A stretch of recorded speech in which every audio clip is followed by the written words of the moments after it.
अपने लिए तो सभी जीते हैं इस जहां में, है जिंदगी का मकसद औरों के काम आना।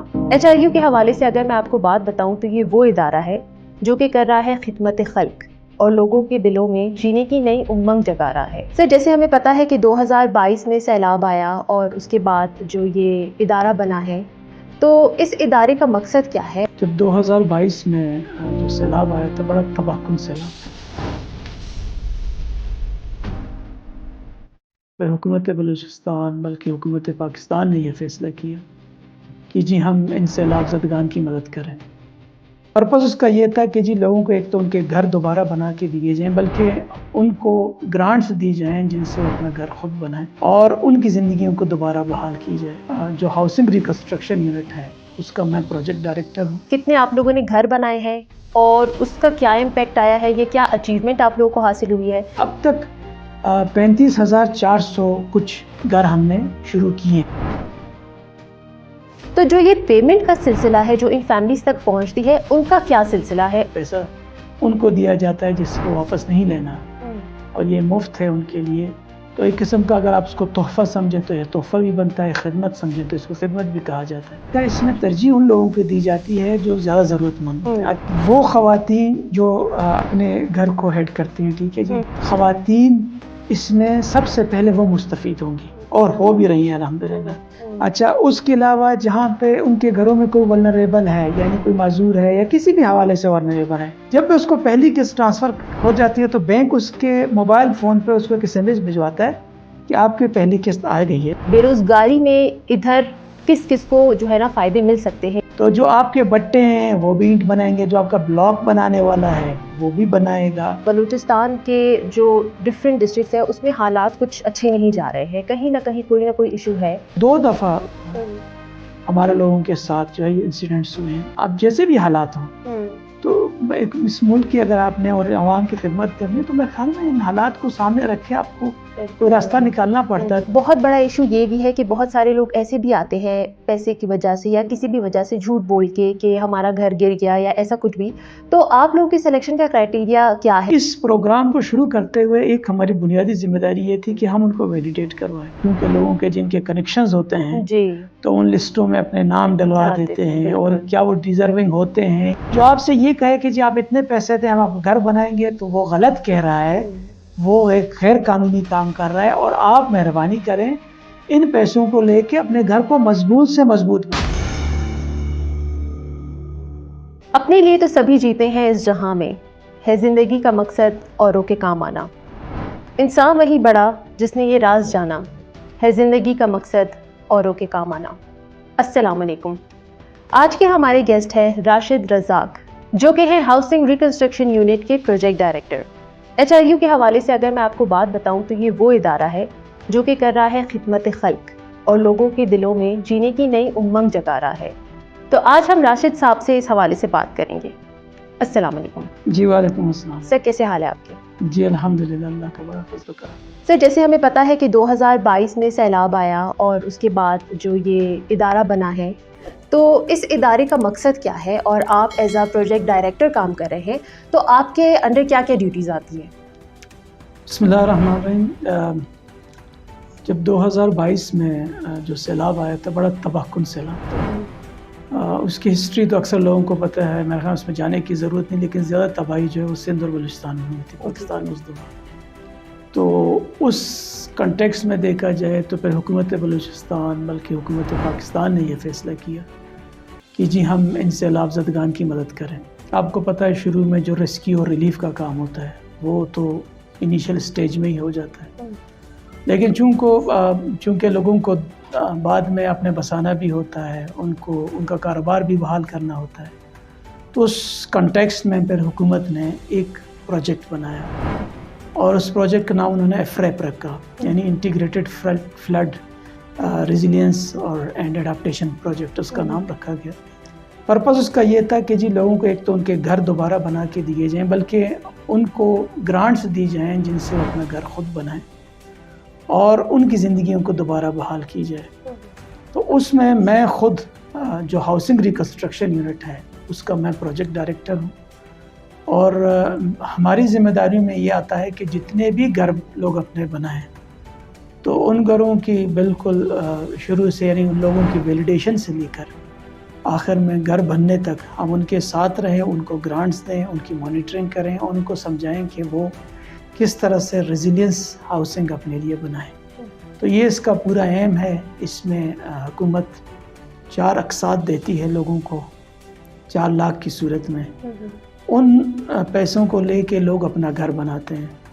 तो ये है इस प्रोजेक्ट का बैकग्राउंड, ताकि वो तमाम सैलाब ज़दगान जिनको शदीद नुकसान हुआ था और दोबारा उनकी बहाली हो। अच्छा सर, मुझे आपसे ये पूछना था कि ये जो फेडरल गवर्नमेंट आपको इस इदारे के लिए जो फंडिंग देते हैं उसका तरीक़ेकार क्या है? देखें, ये जो फंड्स हैं बेसिकली ये इसमें जो डोनर है वो वर्ल्ड बैंक है। तो ये पैसे उन्होंने हुकूमत पाकिस्तान को दिए हैं इस सैलाब की मदद के लिए, इमदाद के। लेकिन इसमें ये क्लैरिटी ज़रूरी है कि ये पैसे हैं लोन। तो हुकूमत पाकिस्तान ने ये पैसे बलूचिस्तान के अवाम के लिए लिए थे, क्योंकि बलूचिस्तान की अपनी हुकूमत चूँकि, और यहाँ आपको पता है बलूचिस्तान में हमेशा एक रिसोर्स कंस्ट्रेंट होता है, तो लोग अमूमन वो पैसे अवेलेबल नहीं होते। तो जो रेस्क्यू रिलीफ का काम था उसमें तो वफाकी हुकूमत और जो सूबाई हुकूमत उन्होंने बढ़ चढ़ के हिस्सा लिया, लेकिन उससे बियॉन्ड जाने के लिए हुकूमत बलूचिस्तान के पास वसाइल नहीं थे।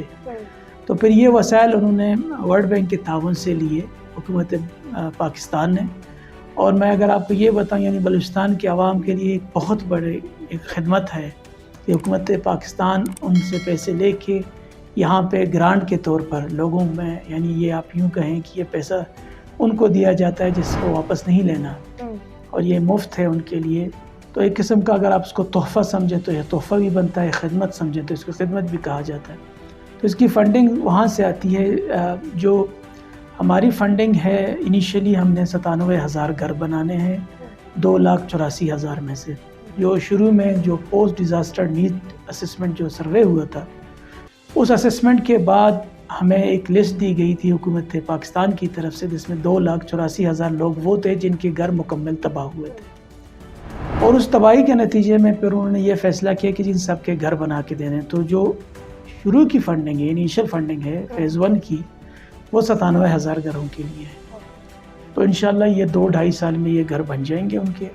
हम हुकूमत पाकिस्तान से हमारी रिक्वेस्ट भी थी, और हुकूमत पाकिस्तान इसमें ख़ुद भी चाहती है कि इन तमाम लोगों को जिनके घर गिरे उनको ये घर मुहैया किया जाए। इसमें एक चीज़ मैं आपको बताऊं, ये है ओनर ड्रिवन। चूँकि लोग इसमें अपना घर ख़ुद बनाते हैं, हम उनको हर जब मरहला मुकम्मल होता है तो हम उनको पैसे दे देते हैं, तो अपना घर ख़ुद बनाते हैं। तो हर किसी को 4 लाख रुपए मिलते हैं, और वो मुख्तलिफ 4 अक़सात में उनको मिलते हैं। तो जब पहली किस्त उनको मिलती है तो एक लेवल पे यानी प्लेंथ पे वो ले आते हैं, उसके बाद फिर दूसरी, फिर तीसरी। हमारा एक पूरा सिस्टम है जो बड़ा कम्प्रिहेंसिव है। तो वो हर मरहले पे इनको सिखाती भी है, इनके साथ भी रहती है, इनकी मदद भी करती है, इनको मॉनिटरिंग भी करती है, इनको इनकरेज भी करती है। और चूँकि आपको पता है जैसे मुसलसल सैलाब आते रहे हैं, तो इन घरों का रेजिलियंट होना भी बहुत ज़रूरी था, ताकि ये जो अगले कुदरती आफत खुदा न ख्वास्ता अगर कोई आता है तो कम से कम ये घर दोबारा बह न जाए या किसी खुदा न ख्वास्ता ज़लज़ले में गिर न जाए। अच्छा सर, एक बहुत बड़ा इशू ये भी है कि बहुत सारे लोग ऐसे भी आते हैं पैसे की वजह से या किसी भी वजह से झूठ बोल के कि हमारा घर गिर गया या ऐसा कुछ भी। तो आप लोगों के सिलेक्शन का क्राइटेरिया क्या है? मतलब आप लोगों को कैसे पता चलता है कि जो लोग हैं या जिन फैमिली के लिए आप लोगों ने घर बनाया है उनका घर सैलाब में ख़राब हुआ था या ख़त्म हो गया था या ऐसा कुछ था? ये सवाल मेरे ख्याल बड़ा वैलिड इसलिए है क्योंकि अब सैलाब को ऑलमोस्ट 3 साल हो चुके हैं ना। तो शुरू में आपको पता है जो 2022 का था जो नक्शा था, वो आज शायद उस सूरत में उसी तरह से मौजूद ना हो। लेकिन इसमें अच्छी बात जो ये हुई थी वो ये था कि हुकूमत पाकिस्तान यानी नेशनल डिज़ास्टर मैनेजमेंट अथॉरिटी जो है, उन्होंने जो PDM है यानी प्रोविंशियल डिज़ास्टर मैनेजमेंट, उनके साथ मिलके और पाक फ़ौज के साथ ख़ुसूसी तौर पर मिलके और बाकी जो ज़िले इंतज़ामिया उनके साथ मिलके एक लिस्ट तरतीब दी थी।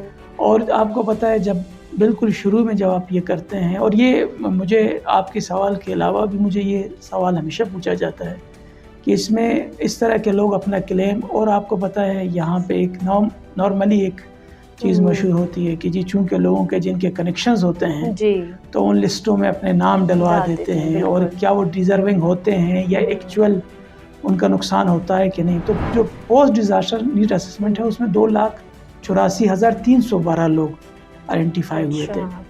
अच्छा, लेकिन इस प्रोग्राम को शुरू करते हुए एक हमारी बुनियादी जिम्मेदारी ये थी कि हम उनको वैलिडेट करवाएं।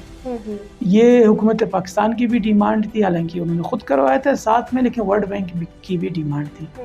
लेकिन चूंकि टेक्नोलॉजी का दौर है, आपको पता है, तो अगर आप कोई चीज़ करते हैं तो आप उसको मुस्तकिल बुनियादों पे या इस तरह से करें कि ताकि आपके पास एविडेंस रहे। तो हमने ये किया कि हमने एक पहले MIS बनाया जो बहुत ही कम्प्रिहेंसिव है। हमारा जो पूरा प्रोसेस है वो सारा उसमें रन करता है, तो इसमें ह्यूमन इंटरवेंशन बहुत कम है। तो हमने ऐप्स बना के जो हमारे इम्प्लीमेंटिंग पार्टनर थे, उनके जो एनुमरेटर थे, उनको दिए कि आप जाके वैलिडेट करें। तो उन्होंने उस जगह पहुंच के उनकी तस्वीरें अपलोड की, उनकी पूरी डिटेल। तो आपको मैं अगर ये बताऊं, उनकी प्रोफाइलिंग हुई है, यानी उनके सोशल प्रोफाइल, उनके इकोनॉमिक प्रोफाइल, बल्कि हम तो बियॉन्ड इसलिए गए, हमने कोई 300 इंडिकेटर्स के अगेंस्ट इनसे सवालात पूछे। और आपको मैं बताऊं कि शुरू में जो डेटा जमा किया तो उससे 10 से 12 सवालात थे।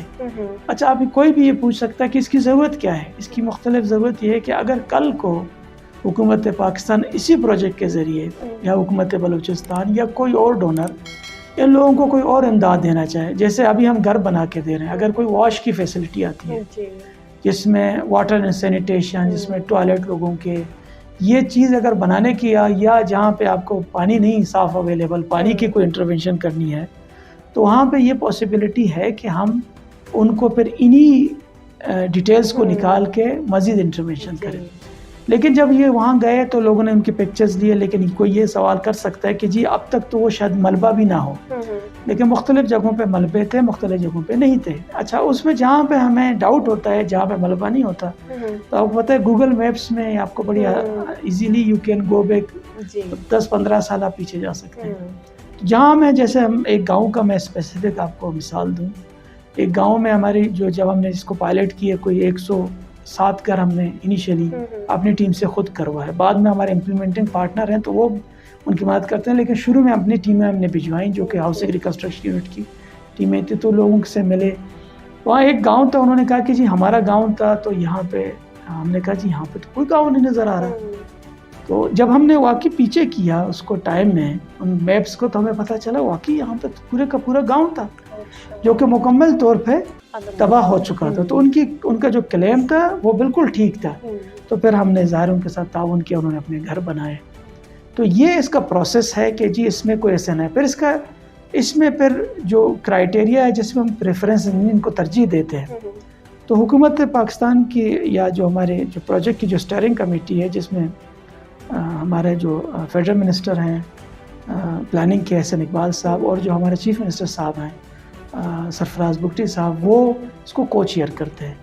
तो बड़े हाईएस्ट लेवल पे इस प्रोजेक्ट को मॉनिटर किया जाता है और इसकी प्रोग्रेस को देखा जाता है। तो उसमें फिर ये फैसला हुआ कि जी एक क्राइटेरिया अडॉप्ट किया जाए कि जिसमें पहली तरजीह किसको दी जाए। तो पहली तरजीह जो है वो जो ज़्यादा नादार हैं उनको दी जाती है। लेकिन सर एक चीज़ जो कि बहुत ही ज़्यादा नोटिसेबल है वो ये है कि 33 अजला में ये काम चल रहा है। इसके अलावा आपको भी पता है कि बलूचिस्तान के जो डिफरेंट डिस्ट्रिक्ट्स हैं उसमें हालात कुछ अच्छे नहीं जा रहे हैं, कहीं ना कहीं कोई ना कोई इशू है। और आप अगर इस काम को देखें तो ये एक बहुत बड़ा चैलेंज है आपके लिए। तो मैं आपसे ये पूछना चाहूँगी, कहीं ना कहीं मुझे क्यूरियोसिटी भी है कि किस तरीके से आपने इस काम को जो है ना अंजाम दिया, क्योंकि ये आसान काम तो नहीं था, एक काफ़ी चैलेंजिंग था। तो उसके हवाले से अगर आप बता दें। जी, अभी इस काम की अंजामदही में हम मसरूफ़ हैं। अभी ये काम मुकम्मल तो नहीं हुआ, अभी तक अल्हम्दुलिल्लाह कोई 9,000 के करीब घर बन चुके हैं, या शायद 9,000 से थोड़ा ऊपर। तो लोगों ने अपने घर बना लिए। अच्छा, इनिशियली मैं आपको बताऊं, ये काम वाकई आपकी बात ठीक है, हमने 33 अजला में हमने करना है और शुरू करना है। वैलिडेशन पूरे बलूचिस्तान में हो चुकी है। शुरू के जो अजलात है वो जो मोस्ट अफेक्टेड अजलात है, जिनमें नसीराबाद के डिवीज़न था, जिसमें आपका जलमक्सी, नसीराबाद, ओस्ता, जाफराबाद, सोबतपुर, कच्ची, ठीक है जी। उसके अलावा डेरा बुगटी, खोलू और इस रीजन से बाहर जो ज़्यादा इफेक्टेड एरिया था फिर वो था आपका लसबेला का, जहाँ से 20,000 से ज़्यादा लोग इससे जिनको नुकसान हुआ था। तो हमने शुरू के 12 अजला में ये काम शुरू किया और इस तरफ हमने जो है मुसाखिल और हरनाइब में भी ये काम शुरू किया। कुछ जगहों पे अर्ली शुरू हुआ, कुछ जगहों पे थोड़ा बाद से, लेकिन अब इंशाल्लाह ये काम हम 33 अजला में तकरीबन कोई 2-3 हफ्तों में तमाम जगह ये शुरू हो गई। क्योंकि ये सवाल आपको आ सकता है कि जी, और हमें भी आ सकता है कि जी हमने कोई अभी तक एक्टिविटी उस तरह से देखी नहीं सिवाय वैलिडेशन की। अच्छा, आपने जो लॉ एंड ऑर्डर का चैलेंज बताया, ये बहुत सीरियस चैलेंज है और सबके लिए है। हमें ये पता है कि बलूचिस्तान के हालात, जो मारूजी हालात हैं पिछले 1-2 सालों से 3 सालों से, वो इतने अच्छे नहीं रहे। लेकिन ज़ाहिर है अवामी खिदमत का बहुत बड़ा काम है। आपके साथ आपको पता है आज बैठने का मकसद भी ये है कि एक तो लोगों की इंफॉर्मेशन के लिए कि लोगों को हम बताएं कि जी ये काम किस तरह से हो रहा है, और अगर इसमें कोई इफेक्टी है तो उस तक हम पहुंच जाएं, उसको बताएं कि इस काम को किस शफाफ तरीके से और किस तरीके से किया जाए। लेकिन इसके साथ साथ ये भी ज़रूरी है लोगों को बताना, आवाम को, कि जी इतने सख्त हालात में वफाकी हुकूमत इस वक्त बलूचिस्तान के लिए 2 सालों में या 2.5 सालों में तकरीबन को 50 से 60 अरब रुपए लगा रही है। तो ये भी एक बहुत बड़ी रकम है, ठीक है जी। इन हालात में आपको पता है जो हमारे आईपीज़ हैं उनका तरीक़ाकार ये है कि नॉर्मली उनके जो एम्प्लॉयज़ हैं वो लोकल होते हैं, तो उनको अदर दिन के लॉ एंड ऑर्डर के दूसरे हालात हैं तो शायद जिसको अमूमन इंसर्जेंसी कही जाती है उसके हवाले से शायद बहुत ज़्यादा सीरियस इश्यूज़ ना हो। लेकिन मैं आपको फिर भी बताता चलूँ कि अब जो मैंने कहीं जिक्र नहीं किया, अनफॉर्चुनेटली पिछले 1 साल में जो हमने काम शुरू किया है और जो पिछले 6 महीने में या 8 महीनों में जो हमने वाकई में ग्राउंड पे जाके इसमें हमारी मॉनिटरिंग भी बढ़ गई है, तो 2 दफ़ा हमारे लोगों के साथ जो है ये इंसिडेंट्स हुए हैं। गाड़ी के साथ अगवा हुए हैं। एक हमारी गाड़ी ले गए थे लोग चोर, तो दोनों दफ़ा अल्हम्दुलिल्लाह हमारे लोग बाजियाब हो गए, शुक्र अल्हम्दुलिल्लाह कि उनको कोई नुकसान नहीं हुआ। इसमें चैलेंजेस हैं, लेकिन आपको पता है अब जैसे भी हालात हों तो एक इस मुल्क की अगर आपने और आवाम की खिदमत करनी है तो मेरे ख्याल में इन हालात को सामने रख के आपको कोई रास्ता निकालना पड़ता है। तो या तो हम ये करें कि हम पीछे हट जाएं, या तो फिर ये करें कि चूँकि इसमें मुझे खुद ज़ाती तौर पर और शायद हमारा प्रोजेक्ट कोर्स हुकूमत को ये लगता है कि ये पहली मर्तबा उस तबके को कुछ दिया जा रहा है और कुछ ऐसा दिया जा रहा है जो शायद ज़िंदगी में उसको कुछ पहले नहीं मिला। यानी ये घर नॉर्मली शायद मुझे और आपको एक कमरा लगे, लेकिन जब आपको इंशाल्लाह कभी फील्ड में जाने का मौका मिले, हम जाते रहते हैं, तो उनके लिए ये महल है। अगर मैं आपको बताऊं, और जिस लेवल पे ये दिया जा रहा है ना, वो मतलब मैं कहूँ कि इसमें वाकई में हुकूमत जो है ना वो उनकी हमें तारीफ़ करनी चाहिए और उनको एक क्रेडिट देना चाहिए कि वाकई में ये उन्होंने बहुत बड़ी सर्विस है। सर, आपकी बात बिल्कुल गलत नहीं है जो आपने कहा कि इनके लिए महल है, बल्कि मैं तो कहूँगी कि ये उनके लिए एक उम्मीद भी है, एक सहारा भी है। मैंने एक केस स्टडी की थी आप लोगों के बारे में, जिसमें एक माजूर बंदा था और उसने कहा था कि मैं कभी ज़िंदगी में नहीं सोच सकता था कि मुझे किसी ऐसी जगह में रहने के लिए जगह मिलेगी। तो अब अगर मैं सवाल के ऊपर आती हूँ तो मेरा सवाल ये है कि आप एक साइड पे इनके लिए इतना सब कुछ कर रहे हैं इन फैमिलीज़ के लिए, तो जो ये पेमेंट का सिलसिला है जो इन फैमिलीज़ तक पहुँचती है, उनका क्या सिलसिला है? उन तक पहुँचती कैसे है? ये पेमेंट आती कैसे है? किस तरीके से उनको कैश के थ्रू या उनको जो है ना किसी अकाउंट के थ्रू इनको मिलती है? अच्छा, ये मैं आपको एक चीज़ बता दूँ कि जैसे आपने कहा ना, एक तो यही जो कमेंट है ना उनका, तो ये जैसे आपने खुद देखा, तो ये इसी तरीके से हमारे जज्बात को भी ये इसी तरीके से बुलंद रखती है। इसमें चूँकि 97,000 घर का मतलब है 97,000 प्रोजेक्ट्स, ठीक है जी। तो एक घर हमारे लिए एक प्रोजेक्ट ही होता है। अच्छा, इसमें जैसे मैंने पहले थोड़ा सा आपको जिक्र किया था, मैंने कहा इसमें तरजीह उन लोगों को दी जाती है जो ज़्यादा ज़रूरतमंद होते हैं। अच्छा, आपकी कैसे करते हैं? तो उसमें वल्नरेबल जो सेगमेंट है उसमें कौन आता है? उसमें वो ख़वातीन जो अपने घर को हेड करती हैं, ठीक है जी, जो घर के सारा घर चलाती हैं।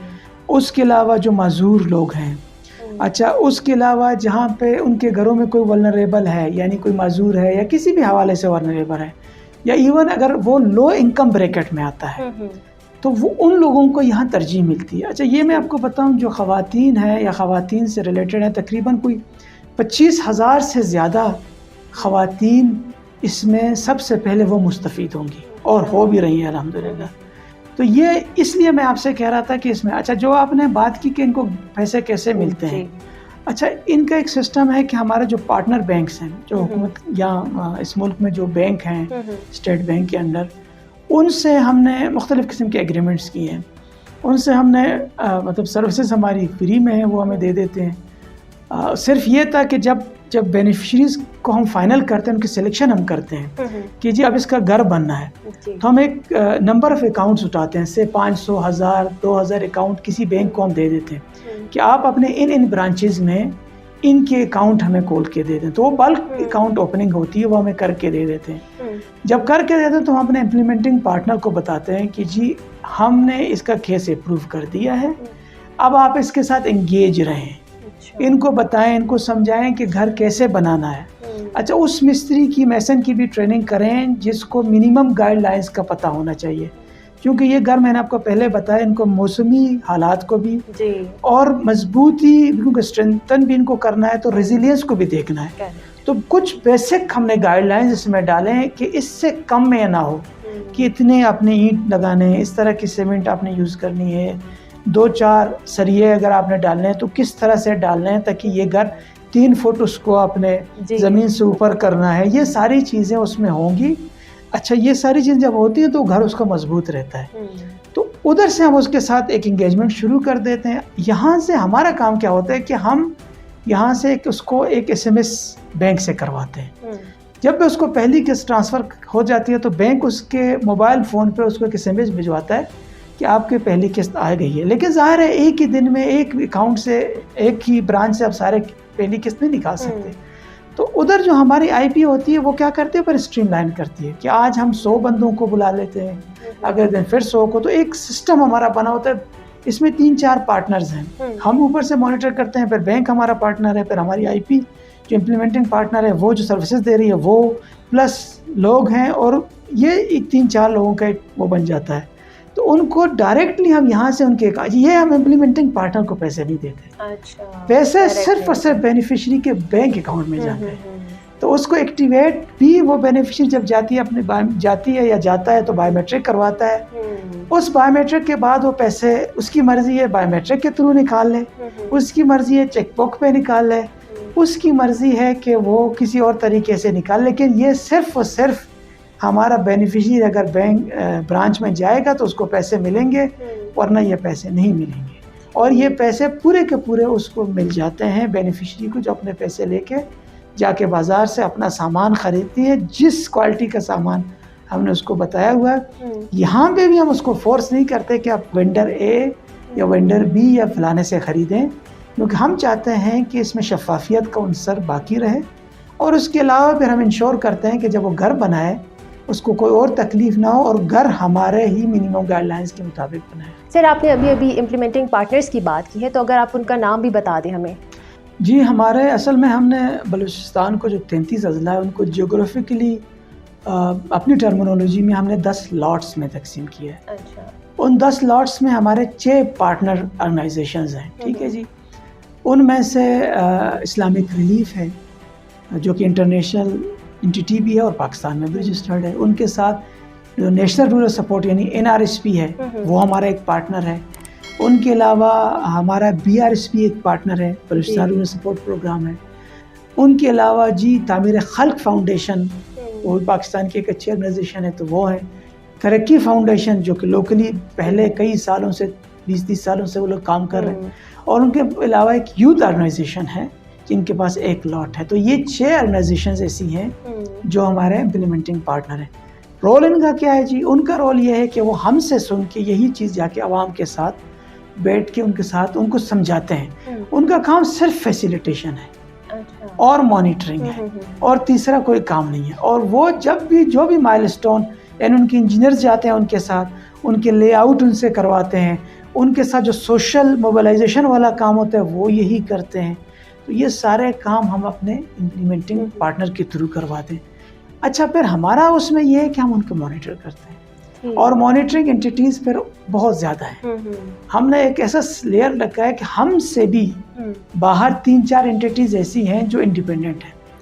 उसमें एक तो आपको पता है जो इंटरनल ऑडिटर है वो तो होता ही है, वो बिग 4 में से EY है, उनका काम ही इंटरनल ऑडिट करना है। लेकिन उनके साथ साथ एक M&D फर्म है जो सिर्फ मॉनिटरिंग एवोल्यूशन करती है, ये इंडिपेंडेंट है हमसे। ये जाती है फील्ड में, अपनी रिपोर्ट बनाती है और उस रिपोर्ट को हमसे शेयर करती है कि जी हमारी फाइंडिंग है। इनके अलावा एक और एंटिटी है जिसको हम कहते हैं क्वालिटी एश्योरेंस फर्म, वो भी हम अच्छा उसका फिर रोल थोड़ा सा डिफरेंट है। वो सिस्टम के अंदर से भी क्वालिटी इंश्योर करती है, लेकिन फिर फील्ड में भी जाके फिर उसको फर्दर फिजिकली भी वेरीफाई करती है। और एक और एंटिटी है जिसको हम कहते हैं इंडिपेंडेंट टेक्निकल वेरिफिकेशन फर्म, वो भी एक है। अच्छा, वो भी हमसे फिर बाहर है।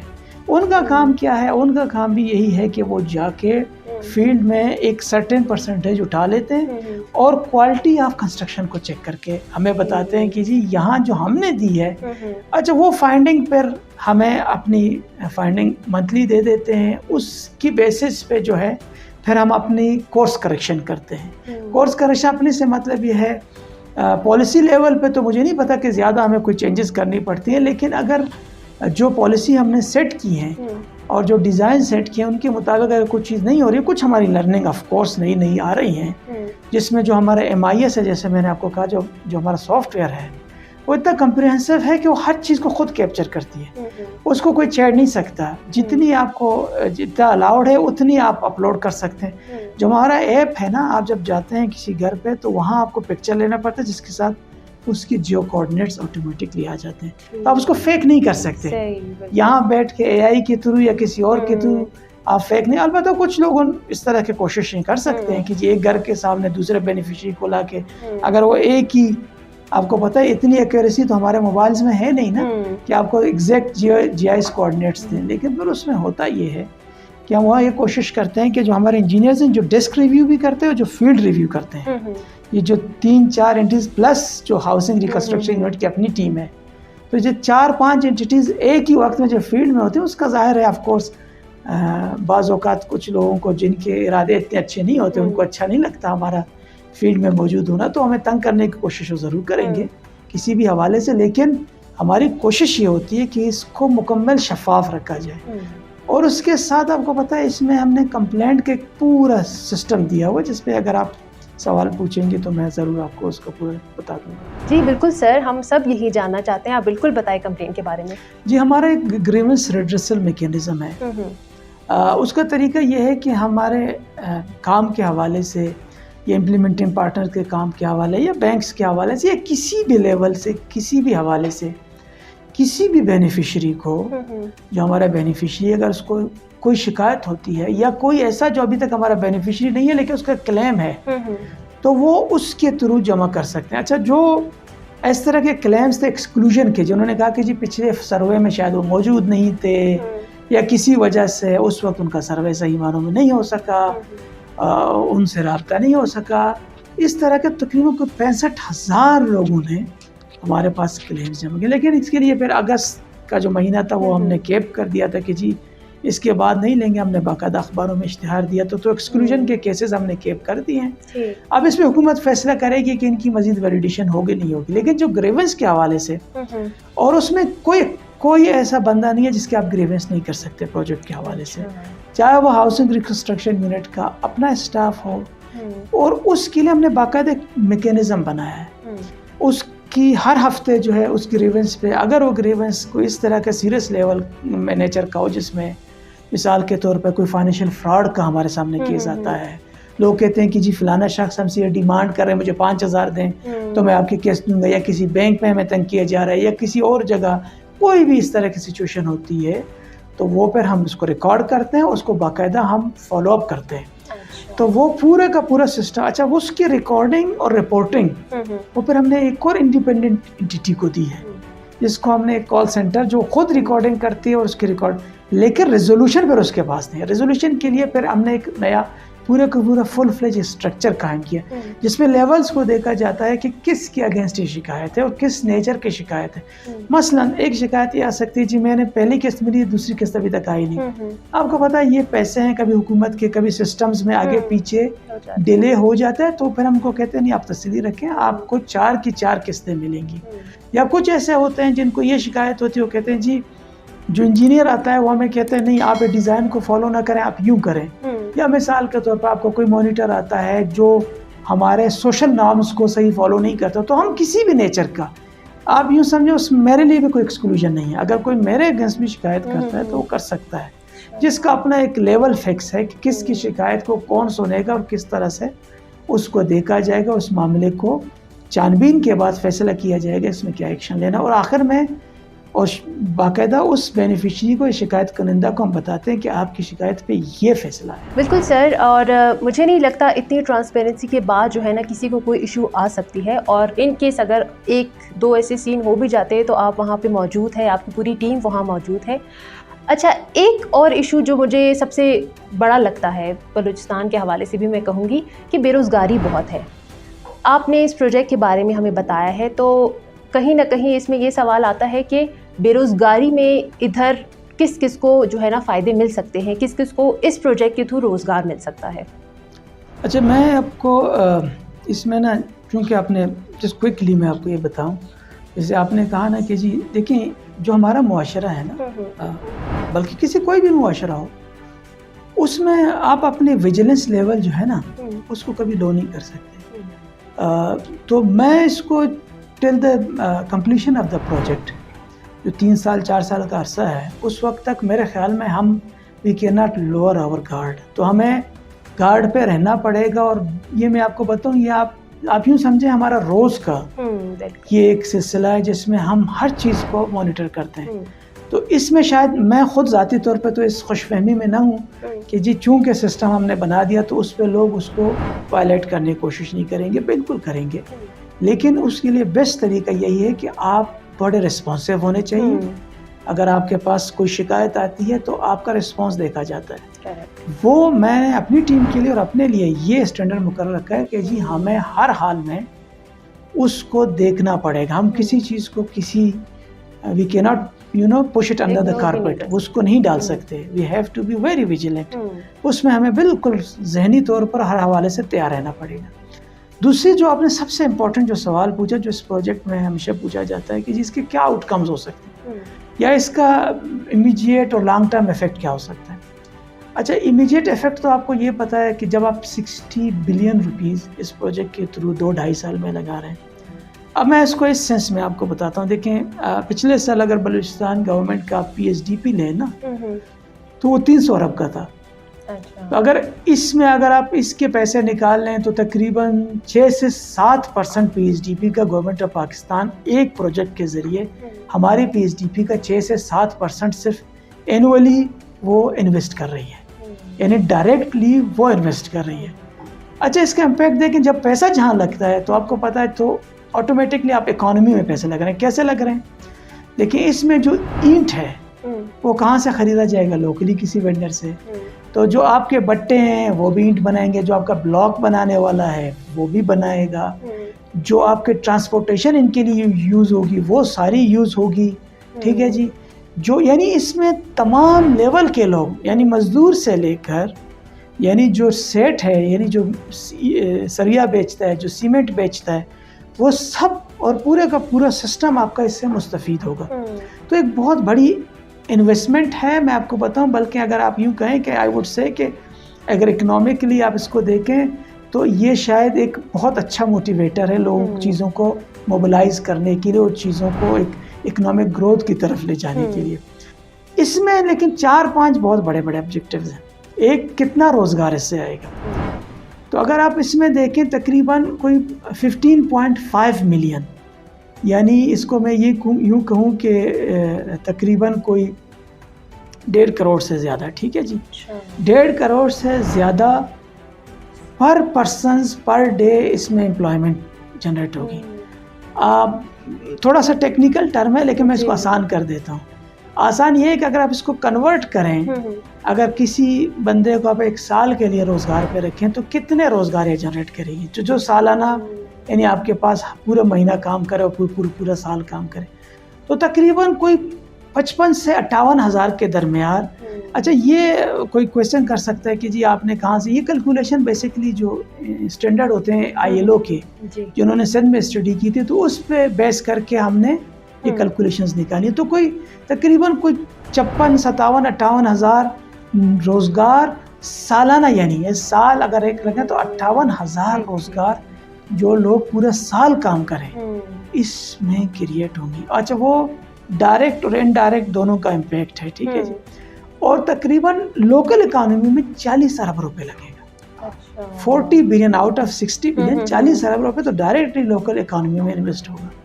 अच्छा, ये तो उसकी बड़ी बड़ी चीज़ें होंगी। अच्छा, इसके साथ दूसरा हमारा एम इसमें क्या है, आपको पता है ये सारा हुआ था सैलाब के नतीजे में, तो एनवायरनमेंट जाहिर है उसको तो हम किसी सूरत भी नहीं भूल सकते ना। तो हमने हर जो बेनिफिशियरी है वो 3 दरख्त लगाएगा, ठीक है जी। अच्छा, इसको अगर टेक्निकली इसको कैलकुलेशन इसकी की जाए तो अगर हम 97,000 घर बनाएंगे तो तकरीबन कुछ 6,000 टन कार्बन डाइऑक्साइड जो है इसमें वो दरख्त एब्जॉर्ब करेंगे, ठीक है। अगर ये दरख्त बड़े हो जाते हैं तो ये एक बहुत बड़ा इम्पैक्ट है जो आपके उस पर लग रहा है। अच्छा, अभी भी जो मैंने खुद अपने हाथों से जो दरख्त लगाए उन्होंने भी जड़ पकड़ लिए। अच्छा, लोगों को हमें कहा, मुझे पता है बलूचिस्तान में पानी का बड़ा संगीन इशू है क्योंकि एरिड एरिया है हमारा।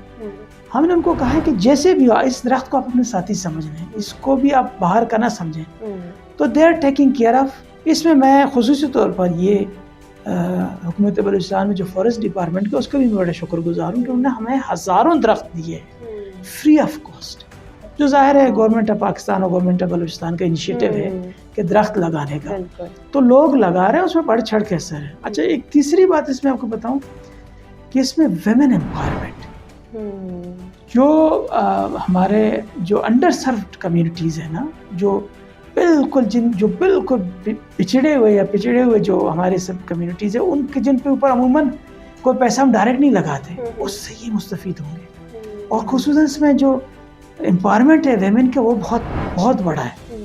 तो एक मैं आपको मज़े की बताऊँ, ये जो 97,000 जो घर है ना, अमूमन ये लोग अमूमन इनमें से जो अभी हैं, जो 2,84,000 में से मेजॉरिटी जो है वो हैं जो गरीब हैं।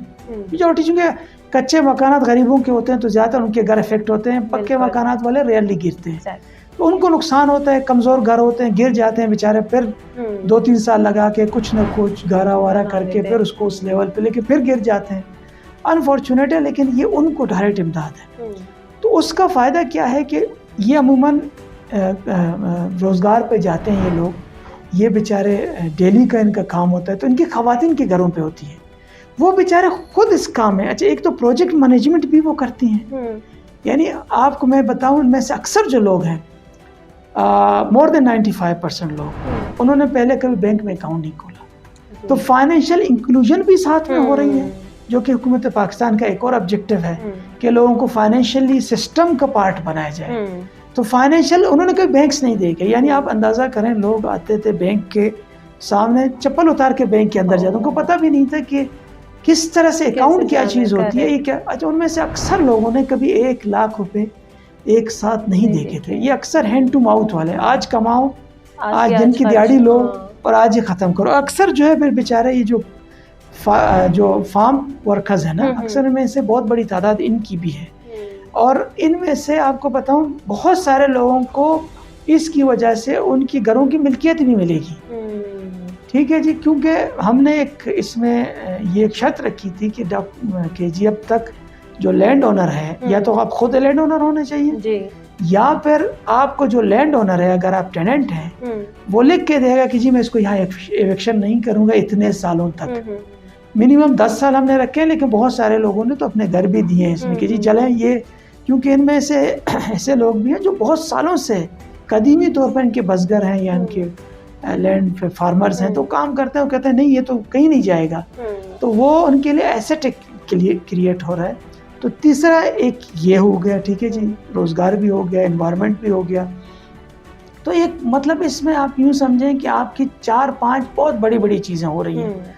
तो इंशाल्लाह जब ये प्रोजेक्ट कंप्लीट होगा तो आप देखेंगे, शायद डायरेक्टली इसको इस वक्त आप डायरेक्टली इसको फील ना करें, लेकिन आपकी सोसाइटी में बहुत बड़ा चेंज आ चुका होगा। बलूचिस्तान के कंटेक्स्ट में ये है, देखें 2,84,000 घरों का मतलब है कि 3 लाख फैमिलीज। तो 3 लाख फैमिलीज हमारे यहाँ मिनिमम जो हाउस होल्ड है वो 6 लोगों पे मुश्तमिल होता है। तो 3 लाख अगर आप 6 से ज़रब दें तो तकरीबन 2 मिलियन लोग इससे डायरेक्टली उनका ज़िंदगी जो है उससे इसकी ज़िंदगी पे असर आएगा। एक तो सैलाब के फ्यूचर सैलाब और ज़लज़ले की बचाव के हवाले से इसमें एक अच्छी बात बताऊं, अमूमन लोग हमें पूछते भी हैं कि जी पता नहीं मिनिमम गाइडलाइन 4 लाख में अब क्या होगा। अभी रिसेंटली हरनाई मुसाखेल इस इलाके में एक ज़लज़ला आया था छोटा सा, जिसमें तो मैं आपको मतलब अच्छी बात ये बताऊं, हमारे घर मुख्तलिफ स्टेजेस पे तो कुछ घर बन भी चुके थे, और तो वहाँ से हमें आईपी ने हमें रिपोर्ट की कि जी अल्हम्दुलिल्लाह जो एक अच्छी बात ये हुई है कि लोगों के घरों में क्रैक्स हैं, ये अल्हम्दुलिल्लाह उसको विदस्टैंड कर गए। तो हमारा पर्पस भी यही है कि अगर फ्यूचर में खुदा न खासा कोई सैलाब आता है तो ये उनके लिए शेल्टर के तौर पे भी काम करेगा, और शेल्टर के साथ साथ उनका एक एसेट तो है ही है, कम से इसको पानी बहा के नहीं ले जाए। सर आपने इसका इम्पैक्ट तो बता दिया, लेकिन मुझे इसका इम्पैक्ट जानना है कि जो कितने आप लोगों ने घर बनाए हैं और उसका क्या इम्पैक्ट आया है, या क्या अचीवमेंट आप लोगों को हासिल हुई है। इसके अलावा जो 12 डिस्ट्रिक्ट के अलावा जो आप लोगों ने घर बनाने हैं तो उनका काम कब स्टार्ट होगा? जी हमने अभी तो 12 अजला में हमने काम शुरू किया है। अब तक 35,400 कुछ घर हमने शुरू किए हैं, यानी उनको पहली किस्त जा चुकी है। वो मुख्तलिफ स्टेजेस में है कंस्ट्रक्शन के, लेकिन ये अच्छी जो बात ये हुई कि 9,000 से ज़ायद लोग, तकरीबन 9,100 कुछ इस तरह से, वो अपना घर बना चुके हैं। तो अल्हम्दुलिल्लाह ये अच्छा। जो आपने बाकी बात की कि बाकी जगहों पे तो इंशाल्लाह 1-2 हफ्ते के अंदर बकाया जो रिमेनिंग अजला हैं तो वहाँ भी लोग देखेंगे कि हमारा काम शुरू है। लेकिन इसमें थोड़ी सी आपको वो एक हौसला करना पड़ता है इस सेंस में, क्योंकि ये सब एक साथ नहीं हो सकता। ये प्रोजेक्ट आया भी 3 साल के लिए, ठीक है जी। तो इस साल जो तकरीबन हमारे घर बनने वो तकरीबन 50,000, ठीक है जी। नेक्स्ट ईयर इसी तरीके से 50,000 और बनेंगे। तो आपको थोड़ा सा हौसला रखना पड़ेगा। अगर आपका नाम एज ए बेनिफिशियरी आपका वैलिडेशन हो चुका है तो आपका कहीं ना कहीं किसी प्रोसेस में होगा। मैंने पहले आपको बताया कि इनिशियल जो प्रेफरेंस है या तरजीह होगी वो उन्हीं वल्नरेबल लोगों को दी जाएगी, जिसमें ख़वातीन हैं, जिसमें बीमार हैं, जिसमें डिसेबल हैं। वो आप जितनी मर्जी करें, पहली तरजीह उनको ही मिलेगी। तो आप थोड़ा सा हौसला रखें इंशाल्लाह, और ये काम बहुत जल्द आपके पास आएंगे। हम खुद मतलब हम किसी को ऐसे नहीं छोड़ते कि कोई जाके उनके साथ इंगेज हो जाए कि जी आप मुझे इतने पैसे दें, तो ऐसी कोई बात नहीं है। आप इसमें बिल्कुल तसल्ली रखें। अगर आपका नाम उस लिस्ट में है तो आप समझ लें कि आप हमारे एक बेनिफिशियरी हैं। आप बड़ी आसानी से हमारी वेबसाइट पे जाके, हमने बाकायदा वहाँ पे आप अपना शनाख्ती कार्ड नंबर डाल के चेक कर सकते हैं कि आप उस लिस्ट में मौजूद हैं या नहीं हैं। जो मौजूद नहीं होंगे तो वो ख़ुद सिस्टम बता देगा कि जी आप नहीं हैं, और जो मौजूद हैं जिनकी वैलिडेशन हो चुकी है उनको बता देगा। उन्होंने सिर्फ हौसला करना है और वेट करना है। मुझे पता है इंतज़ार बहुत मुश्किल है। जब 2022 में आपका घर गिरा और 2025 में हम आके ये बात कर रहे हैं कि जी आप मज़ीद हौसला करें, लेकिन ज़ाहिर ये स्टेजेस में बनता है। हम कोई एम्बिशियस नहीं हो सकते। बलूचिस्तान के अपना एक कंटेक्स्ट है, जैसे आपने पहले सिक्योरिटी की बात की, और बाकी अवेलेबिलिटी ऑफ रिसोर्स की भी बात है, क्योंकि यहाँ पे ऐसा नहीं होता कि एकदम से आपको ईंट, आपको सरिया हर जगह। मैंने देखा जैसे हमने काम शुरू किया, जब काम फुल फ्लेज होने लगा तो शॉर्टेज आने लगी, लेकिन उसका ये भी एक इंडिकेटर है कि लोग अपने घर बना रहे हैं। तो हम उनको फॉलो कर रहे हैं, हम उनके साथ हैं, हम उनके साथ ही रहेंगे इंशाल्लाह। हमारी कोशिश होगी, बल्कि जो हुकूमत पाकिस्तान में जो हमें बताया गया कि आप अगर इस काम को सही मानों में सर अंजाम दें तो इंशाल्लाह जो 2,84,000 घर हैं वो सारे बन जाएंगे इंशाल्लाह। Thank you so much sir, यहाँ आने के लिए, अपना टाइम देने के लिए, और इतनी अच्छी तरह से लोगों को समझाने के लिए और इन्फॉर्मेशन देने के लिए। जाते जाते मैं आपको बोलूँगी, अगर कोई पैगाम आप देना चाहते हैं तो आप दे दें। जी पैगाम मेरा तो सिर्फ चूँकि आपने मौका दिया, हमारे उसका पर्पज़ यही था कि एक अवेयरनेस हो लोगों में, एक अवेयरनेस हो, और ये भी पता चले कि हुकूमत पाकिस्तान क्या कर रही है बलूचिस्तान के लोगों के लिए। तो वो हमारा मेन पर्पज़ था। लेकिन साथ में मैं ये ज़रूर बताना चाहूँगा कि जितने भी हमारे बेनिफिशरीज़ हैं उनकी आसानी के लिए, उनकी सहूलत के लिए, देखें जो आपको पैसे मिलते हैं ना 4 लाख, ये आपके हैं आपके घर बनाने के लिए। हमें ये पता है कि आप इसमें कुछ डाल के अपना घर बनाएं, क्योंकि ये सपोर्ट है।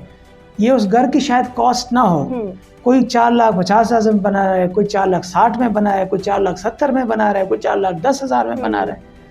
लेकिन हम ये चाहते हैं कि आप अपना घर बनाएं और किसी में इसको कोई पैसे नहीं हैं, इसमें कोई चार्जेस नहीं होते। इसमें सिर्फ जो एक फ़ी होती है, जब ज़ाहिर आप कैश निकालते हैं, जो हुकूमत पाकिस्तान के कानून के मुताबिक एक फ़ी होती है, वो मुख्तसर से आपको लगती है, उसको कोई अवॉइड नहीं कर सकता, क्योंकि इनमें से तकरीबन सारे के सारे वो ज़ाहिर है आपको पता है उन्होंने कोई अपने जमा नहीं किया रिटर्न्स कि हम कहें कि जी ये फाइलर हैं, दे आर नॉन फाइलर्स।